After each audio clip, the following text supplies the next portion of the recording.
I have a question for some of you brothers. Why do y'all act like natural hair is a disease? Now, I hear a lot of brothers talking about women who wear weaves and all of this stuff. But then the minute she wears a natural hairstyle, y'all act like it's a disease. It's like black women can't win for losing with so-called black men. I mean, it's really a shame that when we wear our hair in its natural state, that the black men act like it's a disease.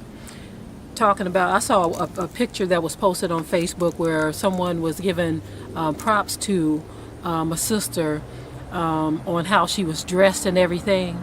But then he said, but you need to do something with that nappy hair though, because I ain't down with that. And I said to myself, man, our people got some serious problems. This is the way the woman was born.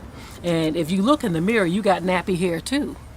And so you want to say that you're okay with the way she's dressed and the way she looks and everything, but she needs to do something with that nappy hair. What do you want her to do? And the minute she go put a weave on, then you're talking about that.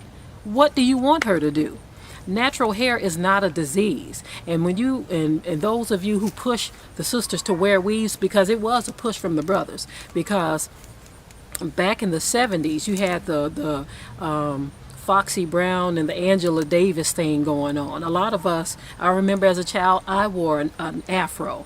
My sister wore an afro. A lot of us wore afros. Look at Thelma on Good Times. She wore braids or afros.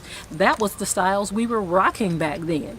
But when our men started looking over at the Miss Stringy Head European women and all these other foreign women, and talking about how soft their hair was and how they like to run their fingers through it and all that. When our men start lusting after these other women, our women said, well, what must I do to be loved? You know how the Bible says, what must I do to be saved? The black woman started saying, what must I do to be loved? So she started trying to mimic the people y'all lusting after. And the minute she gets some weave glued or sewed into her head, then you're complaining about that.